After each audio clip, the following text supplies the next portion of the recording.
everyone, this is Pause or Repeat. Here we figure out whether a game is really worth your time and money. Today's game is Helldivers 2. Helldivers 2 has recently been the talk of the town. It's a departure from the previous game's top-down twin-stick style shooter, and with a jump to a different genre, it brings up the question of how they handled it. So let's go ahead and break down the gameplay and find out. The gameplay of Helldivers 2 consists of shooting lots of bugs or robots. The game is a squad-based shooter, so it's better with friends, but there is a matchmaking system so that you don't have to play by yourself. You are given a primary, secondary, and support weapon, alongside grenades and the ability to call down stratagems ranging from orbital strikes or jet bomb runs to sentry turrets or defenses. Each player will have a loadout that they will need to work towards to unlock outside the missions using the currency obtained during missions. Mission objectives can range from launching a nuke to defending an outpost from waves of enemies, so there will be plenty to do. Ideally, you will plan around the mission objectives and work out roles within the squad, but if there is no communication, simply shooting or bombing enemies until they drop dead still works just as well, especially in the lower difficulties. But why are we dropping down to planets and facing these foes? Let's look at the story to get the answers.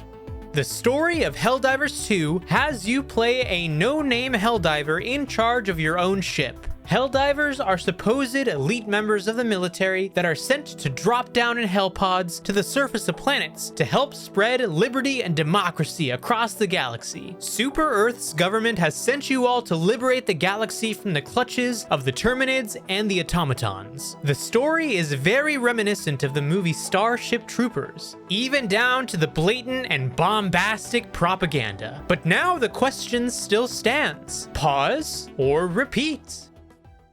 For liberty, for democracy. Yes! That is literally this game. Just shoves it in your face constantly. It doesn't take itself seriously. One of my favorite lines that your character can say sometimes is, you throw a grenade and it'll say, "How about a nice cup of liberty?" Yeah, exactly. America! Such a wacky game, and some great moments with friends. Because it doesn't take itself seriously, but exactly. it's insane, the atmospheric elements about it. Yeah, and I've seen so many clips online of, people doing things like, "Get down, Mr. President," and jumping in front of a huge artillery strike that's going to hit one of their teammates and they tank it for them. Exactly. Or like they jump on top of the mortar that you can call down and they're like, "I don't know if it'll shoot." And then all of a sudden it shoots and they all die. They all die laughing. or accidentally shooting a nuke. Yeah, exactly. And they're getting completely obliterated. And it's actually one of the few games that actually feels like they depict the nuke pretty accurately. Like when you finish a mission, well, sometimes when that whole it's so dark sometimes, some of these elements, and then it gets so bright, when you finish like a mission complete kind of thing, you're like, wow. I felt like, back in, the Fallout 3 era, you know what I'm saying? Or the New Vegas, oh my gosh, I already got them all mixed up, but you know what I'm talking about. When you're on top of the tower and you see everybody get wrecked. You kill that town. To that. Exactly. Obliterated. Oh, yeah. I think that really is one of the biggest selling points of the game is, all these clips you see a bunch of explosions and the ability to even call down those explosions in the first place just makes you feel so awesome, because you'll see a huge group of enemies, like bugs or robots, depending on which map you're on, and you'll just be like, "I got the perfect thing for you right now." And you throw one of those stratagems and then they all just explode immediately. But isn't it incredible? It makes you really feel like you do want to liberate that planet. Absolutely. But, huge momentum for Helldivers 2, blowing through estimates with 1 million sales. And it probably would have even reached even higher expectations if it wasn't Super Bowl Sunday.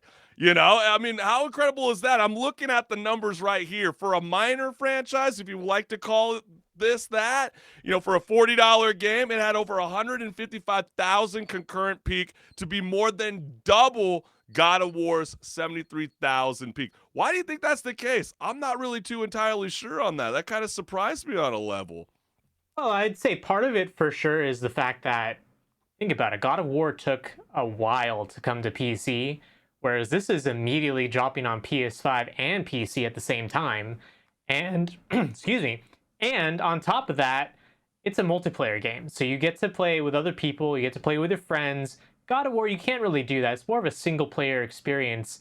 Yeah. And as a result of that, yeah, it's a fun game, God of War, but it doesn't deliver the same kind of repeated mission sort of fun you can have because once Well, you do it's the a single story, it's off, kind you of know. like, yeah. Yeah, absolutely. No, I totally understand where you're going with. But, we do have to be real. This is pause and repeat.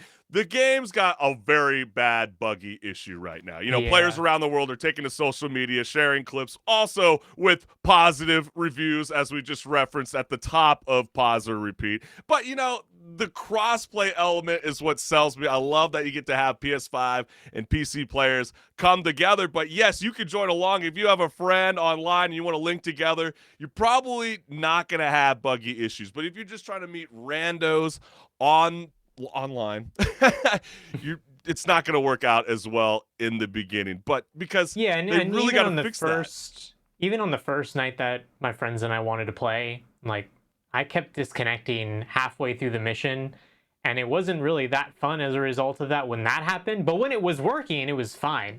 Yeah, And after exactly. that they kind of fixed it, so I haven't had that issue now. But you can't, Because ignore the fact that that did in fact happen and for a while a lot of people were having the same issue. because I like a good third person shooter game, and I can't envision playing this game by myself alone. That's why they got to get on top of this, get the patch notes to be able to kind of fix this real soon before they even give us a potential live service scare.